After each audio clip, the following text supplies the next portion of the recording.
अस्सलामुअलैकुम, मैं रोहान सईद और प्रॉपर्टी की दुनिया में आपको खुशामदीद। काफ़ी सारी इंक्वायरीज़ आती हैं कि इन्वेस्टमेंट वाले प्रोजेक्ट्स में या प्लॉट्स में इन्वेस्टमेंट करनी चाहिए और क्या फुल कैश वाले प्रोजेक्ट्स में इन्वेस्टमेंट या प्लॉट्स में इन्वेस्टमेंट करनी चाहिए। इस हवाले से आज मेरी बहुत ही इंफॉर्मेटिव वीडियो है और वीडियो एंड तक आप देखिएगा। वीडियो शुरू करने से कबल जिन्होंने मेरे चैनल को सब्सक्राइब नहीं किया है वो ज़रूर सब्सक्राइब करें ताकि आने वाली मज़ीद इंफॉर्मेटिव वीडियो से आप आगाह होते रहें। और सेल परचेज़ के हवाले से भी अगर आप रब्ता करना चाहते हैं तो दिए गए व्हाट्सएप नंबर पे बराए मेहरबानी आप कॉल या मैसेज करें व्हाट्सएप नंबर पे। इंस्टॉलमेंट वाले प्रोजेक्ट में अगर आप बात करते हैं तो इंस्टॉलमेंट वाले प्रोजेक्ट्स में प्लॉट हो या अपार्टमेंट्स हो, उसमें इन्वेस्टमेंट के कुछ फ़वाइद भी हैं और नुकसानात भी मौजूद हैं। सबसे पहले तो नुकसान मैं अगर बताता हूँ, पहली बात करता हूँ, नुकसान सबसे पहले ये होगा कि आप अगर 3 साल की इंस्टॉलमेंट पे जा रहे हैं या 5 साल की इंस्टॉलमेंट पे जा रहे हैं तो आप 3 साल बाद वाली वैल्यू दे रहे हैं उस बिल्डर को, जो भी बिल्डर है, या 5 साल वाली बाद की वैल्यू आप दे रहे हैं इंस्टॉलमेंट्स की सूरत में। मतलब आप करंट मार्केट पे बाइंग नहीं कर रहे, आप 3 साल बाद की या 5 साल बाद वाली मार्केट प्राइस पे आप बाइंग कर रहे हैं। तो सबसे बड़ा पॉइंट मैं समझता हूँ ये है। अच्छा, क्योंकि बहुत सारे लोगों का ट्रस्ट इवन होता है, बाकी जो बात सही है कि ट्रस्ट इशू सबसे बड़ा होता है कि ट्रस्ट यही है कि ये 3 साल में डिलीवर करेगा या ये 5 साल में करेगा नहीं करेगा या ये 6 साल में डिलीवर करेगा। तो इस वजह से लोग चूज़ करते हैं कि वो इंस्टॉलमेंट्स वाले ऑप्शन को ऑप्ट करें या इंस्टॉलमेंट्स वाले ऑप्शन पे जाएं। अच्छा, रेंज की भी बात होती है, बहुत सारे लोगों की रेंज भी नहीं होती है, तो उस हवाले से भी एक बड़ा ही मसला हो जाता है उनके लिए। तो इस वजूहात की बिना पे तो लोग इंस्टॉलमेंट्स वाले ऑप्शन पे जाते हैं। अगर जिन लोगों को बिल्डर पे ट्रस्ट होता है या वो बिल्डर को उनकी रेपुटेशन को अच्छी समझते हुए कैश पे जाते हैं तो उनको कहीं पे 20%, 25%, 40%, इवन 50% तक भी डिस्काउंट्स मिल जाते हैं। कोई अगर 20 लाख का प्रोजेक्ट है तो 15 लाख, 14 लाख, 13 लाख रुपए, 10-10 लाख रुपए में भी फुल कैश में मिल जाता है। तो ये सबसे बड़ा एडवांटेज होता है, क्योंकि जो कैश है वो किंग है। तो किंग, जाहिर सी बात है, अगर आपका ट्रस्ट उस बिल्डर के ऊपर, उसके एनओसीज वगैरह, सर्वेलेंट ज़मीन है और वो तमाम लीगल जो भी रिक्वायरमेंट्स है वो कंप्लीट करके काम कर रहा है, तो वो जाहिर सी बात है बेनिफिट इसका ज़रूर होता है। अच्छा, उसके साथ साथ बहुत सारे जो बिल्डर्स होते हैं जब बिल्कुल ही नया प्रोजेक्ट लॉन्च करते हैं तो अपना पैसा इन्वेस्टमेंट नहीं करते नॉर्मली, ठीक है। तो उसके लिए वो क्या सूरत हाल करते हैं, प्री लॉन्च प्राइसेस में वो मार्केट में वो एक आपस में ही ना एक वर्ड ऑफ माउथ के तौर पे समझ लें कि दोस्त अहबाब वगैरह या छोटी मोटी मार्केटिंग कर दी और वो लॉन्च करते हैं, प्री लॉन्चिंग जिसको कहा जाता है, जिसमें वो प्राइसेस नॉर्मल लॉन्चिंग की प्राइसेस से कम रखी जाती हैं। तो उसमें बहुत सारे लोग अट्रैक्ट होते हैं। कहीं पे तो वो सही भी बात होती है कि बिल्डर ठीक है, अगर आपको ये लगता है कि उसकी जो डॉक्यूमेंटेशन है वो बहुत अच्छी है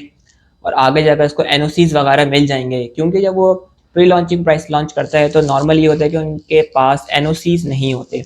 और आपको जब डॉक्यूमेंटेशन देख के जिनको काम आता है वो समझ जाते हैं कि ठीक है इनको आगे एनओसीज मिल जाएंगी। तो एनओसीज, अब जाहिर सी बात है, जिनको ट्रस्ट होता है उनकी डॉक्यूमेंटेशन बिल्डर की देखी हुई होती है, तो वो एनओसीज के मामले में उनको पता होता है कि एनओसीज की मिल जाएगी और तो इसलिए वो प्री लॉन्चिंग प्राइसेस में आकर इन्वेस्टमेंट करते हैं। खासतौर पे कोई बिल्डर का अगर कोई नया फेज लॉन्च हो रहा है, फेज़ 1 वगैरह, तो इसमें वो बहुत ही ज़्यादा लीगल डॉक्यूमेंटेशन को फॉलो करते हैं, तो उसमें बेनिफिट होता है। अच्छा, कुछ बिल्डर्स का इंस्टॉलमेंट्स वाले प्रोजेक्ट्स में अनफॉर्चुनेटली कुछ जगहों पे ऐसा होता है कि बहुत सारे बिल्डर्स, अनफॉर्चुनेटली ये सूरत हाल होती है, सारे बिल्डर्स नहीं है लेकिन बहरहाल मार्केट में इस तरह की प्रैक्टिस ज़रूर मौजूद है कि आपने प्री लॉन्चिंग में भी भले लिया है या अच्छी प्राइस पर आपने कोई प्रोजेक्ट बुक करवाया है और उसकी आप इंस्टॉलमेंट्स अदा कर रहे हैं, 4-5 साल से अदा कर रहे हैं और आपने 10-15 लाख रुपए दे दिए। अब जाहिर सी बात आपको कुछ ना कुछ प्रॉफिट हो रहा होगा। तो नॉर्मली क्या होती है, प्रैक्टिस देखी जाती है कि वहाँ पे जब आप बेचने के टाइम जा रहे हैं तो ट्रांसफ़र फ़ी काफ़ी ज़्यादा हैवी लगा दी जाती है। तो ट्रांसफ़र फ़ी 5%, 10%, 15%, इवन 25% भी लगाई जाती है, जो कि टोटल कॉस्ट ऑफ द आपके प्रोजेक्ट पर है। तो इस वजह से काफ़ी सारे लोगों को रेट टू रेट फिर अपनी चीज़ें बेचते हैं या कम प्रॉफिट में वो चीज़ें बेच पाते हैं जो कि उन्होंने अच्छी प्राइसेस पे 4 साल, 5 साल, 3 साल या 2 साल पहले उन्होंने बाय की होती हैं, ख़रीदी होती हैं, बुकिंग करवाई होती है। तो अगर आप फुल कैश वाले प्रोजेक्ट्स में जाते हैं तो ज़्यादातर अगर आप रिहाइश का आपका पर्सपेक्टिव है, देखिए मैं जिन प्रोजेक्ट्स की बात कर रहा हूँ उसमें रिहाइश का मामला मैं अभी जिक्र नहीं कर रहा। तो जहाँ पे अगर आप रिहाइश के अतबार से देख रहे हैं तो वहाँ पे आपको इन्वेस्टमेंट के अतबार से लाजमी कुछ कॉम्प्रोमाइज़ करने पड़ते हैं, वो आपको प्रॉफिट्स या रिटर्न्स नहीं मिलते, जाहिर सी बात है, जिनमें आप रिहाइश के अतबार से चीज़ देख रहे हैं। क्योंकि आप रिहाइश के अतबार से चीज़ देख रहे हैं तो सबसे पहले तो आप सराउंडिंग आबाद होती है उसकी, वहाँ कमर्शियल्स काफ़ी हद तक बनना शुरू हो जाते हैं या होना शुरू होते हैं और आबादी भी अच्छी खासी बनना या डेवलप्ड होना शुरू हो जाती है। तो ज़ाहिर सी बात है वहाँ पे फिर एक उस सोसाइटी का या उस इलाके का एक हद तक आप समझ लें कि वो जूस निकल चुका होता है या उसका एक अब रिटर्न्स में स्लो स्पीड हो चुकी होती है। बामुकाबले अगर आप किसी ऐसे प्रोजेक्ट में जाते हैं जहाँ पे अभी जस्ट कंस्ट्रक्शन स्टार्ट हुई है या बिल्कुल स्टार्ट होने वाली है और बिल्कुल ही लोगों का जहन बन गया यहाँ पे बनाने का, तो वहाँ पे बिल्कुल ऑब्वियसली प्रॉफिटेबिलिटी भी रिटर्न्स भी अच्छे बहुत होते हैं। तो बहरहाल ये प्राइवेट बिल्डर की मैं आपसे बात कर रहा था कि प्रैक्टिस ये है कि वो हाई ट्रांसफ़र फीस लगा देते हैं, तो उसकी वजह से सब बिल्डर्स की तो सूरत हाल नहीं है, बट ये मार्केट में प्रैक्टिस है बहरहाल कुछ की तरफ से, तो जो कि अनफॉर्चुनेट बात है बहुत ही। अच्छा, इसी तरह से मैं समझता हूँ अगर आप कोई बड़ी प्रॉपर्टी लेना चाहते हैं अपना घर गुलशन इकबाल, गुलिस्तान जौहर या फिर एलबी एरिया, नॉर्थ नाज़ाबाद या इन इलाकों में, क्योंकि आपके जॉब वगैरह, आपके बच्चों के स्कूल कॉलेजेस वगैरह ये सब बहुत ही करीबी एरियाज में मौजूद हैं, बिल्कुल जाहिर सी बात है, दोस्त अहबाब रिश्तेदार वगैरह, हॉस्पिटल्स, ईच एंड एवरीथिंग। तो उसका बेस्ट वे ये है कि आप छोटी प्रॉपर्टीज़ को बाय करें, छोटी इन्वेस्टमेंट, जो भी आपके पास पैसे हैं 4 लाख, 3 लाख, 8 लाख, 10 लाख, 2 लाख रुपए, वो छोटी इन्वेस्टमेंट के साथ आप बाइंग करें, छोटे प्लॉट्स लें आप। जैसे मिसाल के तौर पर हुकूमत की स्कीम्स हैं, जैसे एमडी स्कीम 1 है या हॉक्सबे स्कीम 42 है या तेसर टाउन स्कीम 45 है, उनकी छोटी फाइल्स आप बाय करें जहाँ पे आपको लगता है कि रिटर्न्स अच्छे होंगे, तो जहाँ पे रिटर्न्स आपको लगता है कि आने वाले वक्त में यहाँ पे तेज़ी से आबादी का मूव होने का चांस है, या जहाँ पे ये बड़ी इंपॉर्टेंट चीज़ें अभी मौजूद भी हैं और भी आने वाली हैं, तो वहाँ पे आप इन्वेस्टमेंट करें। क्योंकि अभी भी एमडी स्कीम में भी 100 गज 4 लाख 5 साढ़े 5 लाख का मिल जाता है, 200 गज भी 8 साढ़े 8 9 10 लाख रुपए में आपको मार्केट में मिल जाता है, थोड़ी पीछे की लोकेशन पे। इसी तरह हॉक्सबे स्कीम 42 में भी, और तेसर में तो मेरा सबसे मुझे फेवरेट है, बिल्कुल आपको पता है, आप मेरी पुरानी वीडियोस में देख चुके हैं कि मुझे तेसर लाजमी लोकेशन के अतबार से भी और जो अभी चीज़ें वहाँ मौजूद भी हैं, सराउंडिंग आबादी और जो चीज़ें अभी एग्जिस्ट करती भी हैं, इस वजह से मुझे तेसर पसंद है पर्सनली। वहाँ पे न्यू बैलेटिंग आजकल अभी भी आपको 2.5-3 लाख, 3.5-4 लाख रुपए में आराम से मिल जाती है, जो कि आप उसकी बाद में 2 लाख रुपए 180 गज की है और 3 लाख रुपए 120 गज की है, वो इंस्टॉलमेंट अदा कर सकते हैं। बहरहाल अपनी रिसर्च करें आप एमडी स्कीम में भी रिसर्च करें, आप हॉक्सबे की 42 में भी रिसर्च करें, आप तेसर में भी रिसर्च करें, जहाँ पे आपको माइंड लगता है, दिल लगता है और आपकी जहन कहता है कि वहाँ पे आप इन्वेस्टमेंट करें। उसके बाद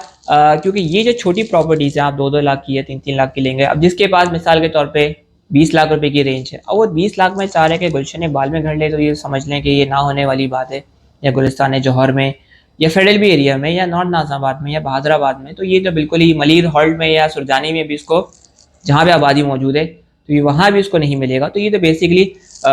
उसमें ये ऑप्शन कर सकते हैं कि 2 लाख रुपए में वो 4-5 फाइल्स बाय कर ले, एमडी 1 में, तेसर में या हॉक्सबे की 42 में, जहाँ भी वो बाय करे, तो इसमें रिटर्न्स अच्छे आने के तेज़ी से चांसेस हैं। खासतौर पर तेसर का तो मैं आपको पिछले ट्रैक रिकॉर्ड्स में काफ़ी आपको बता चुका हूँ इस हवाले से। तो पिछले साल के मुकाबले में जिन्होंने रमज़ान में पिछले साल बाइंग करी थी, उनको तकरीबन डबल या ट्रिपल भी हुआ है। लाजमी नहीं कि हर बार ऐसा ही हो सकता है अगले साल डबल हो सकता है इससे भी ज़्यादा हो, स्पीड डबल ट्रिपल भी आगे भी हो सकता है, डिपेंड करता है। ये लाजमी सूरत हाल नहीं है, ना मैं इसका दावा करूँगा क्योंकि आगे का आपको एग्जैक्टली पता नहीं होता, लेकिन बहरहाल आपको एक आइडिया हो जाता है कि जब आबादी किसी तरफ मूव कर रही होती है तो ऑब्वियसली प्राइसेस बढ़ती हैं। वो तो एक लाजमी बात है, इसमें वो कोई बात नहीं है कि इसमें कोई रॉकेट साइंस है, इसमें लाजमी इसमें उसूल यही है कि जिन्होंने फेडरल बे एरिया में 1970s में इन्वेस्टमेंट करी थी, तो वो लाजमी सी बात है उनको 80s और 90s में अच्छे प्रॉफिट्स मिल रहे थे। और ख़ास तौर पे अगर आपको सादी टाउन का पता हो तो 2001 में सादी टाउन का एक प्लॉट 120 गज का 1 लाख रुपए का था, और आज आप सबको उसकी प्राइसेस पता है कि 1 करोड़ से ऊपर 1 करोड़ से ऊपर या 1 करोड़ के अराउंड गालिबन इसकी मार्केट वैल्यू चल रही है सादी टाउन के प्लॉट की। तो समझ लिया कि 20 साल में अराउंड 100 गुना भी इजाफा हुआ है। तो वहाँ पे देखिए उस वक्त जंगल था सादी टाउन में जब आप उस वक्त इन्वेस्टमेंट करी थी। तो कभी भी आप बड़ी प्रॉपर्टी बनाने चाह रहे हैं या बड़ी प्रॉपर्टी बनाने जा रहे हैं, तो आपको छोटी प्रॉपर्टीज़ बाय करनी पड़ेंगी, क्योंकि उस पर रिटर्न की स्पीड भी बहुत तेज़ होती है, और वो आपको जो गैप होता है, अब 20 लाख रुपए हैं, हो सकता है 4-5 साल बाद जाके वो आपकी अच्छी अमाउंट एक बन जाए और वहाँ पे आप पैसे और भी जमा कर लें, तो आप फेडरल बे एरिया, गुलशन इकबाल या इन तरह के जो सेटल्ड आबादियाँ हैं वहाँ पे बाय कर सकते हैं, क्योंकि यहाँ पे रेट तो ऑलमोस्ट रुक गए हैं। अगर आप नॉर्थ नाज़ाबाद में आपको 120 गज का घर 2 करोड़ का या 2.25 करोड़ का मिल रहा है, मिसाल दे रहा हूँ, तो अब 5 साल बाद क्या होगा, 2.5-3 का होगा, 3 का होगा मैक्सिमम। तो ऐसा नहीं होगा कि 2 का होगा तो वो 8 का चला जाएगा। तो ये सिलसिला क्योंकि एक बहुत ऑप्टिमम प्राइस पे चला गया है। इसी तरह स्कीम 33 भी मेजॉरिटी ऑफ सोसाइटीज़ के रेट्स अब ऑप्टिमम पोजीशन पे चले गए। स्कीम 33 भी अब इससे आगे अब बहुत स्लोली बढ़ने वाली हैं, तेज़ नहीं बढ़ेंगी। लेकिन जो स्कीम 45 है, ख़ास तौर पे अगर गार्डन सिटी में कुछ ना कुछ अभी भी यूज़ मौजूद है, मैं समझता हूँ, क्योंकि जब ब्लॉक ABC आबाद हुआ है, उसके बाद D, E, F और आगे G, H, I, J, K तक है। K अभी लॉन्च करना है इनको, K अभी इनको लॉन्च करना है, जो कि सेक्टर 71 के साथ है, तेसरा फेज़ 1 के। और इसलिए मैं सेक्टर 71 की काफ़ी तारीफ़ें करता हूँ, क्योंकि गार्डन सिटी ब्लॉक के जब भी आएगा तो काफ़ी ज़्यादा सेक्टर 71 और 72 को फ़ायदा होने वाला होगा। बहरहाल, कभी भी आप बड़ी प्रॉपर्टी अपने लिए घर एक ख्वाब आप देखना चाह रहे हैं, तो छोटी प्रॉपर्टी के लिए आपको स्ट्रेटजी बनानी पड़ेगी, ताकि आने वाले 4-5 साल में आप एक अच्छी रिहाइश पे शिफ्ट हो सकें। उम्मीद है दोस्तों आपको ये इन्फॉर्मेटिव वीडियो पसंद आई होगी, और कमेंट सेक्शन में अपनी कीमती राय का ज़रूर इज़हार करें। तब तक के लिए अगली वीडियो में मुलाकात करते हैं। अस्सलाम वालेकुम।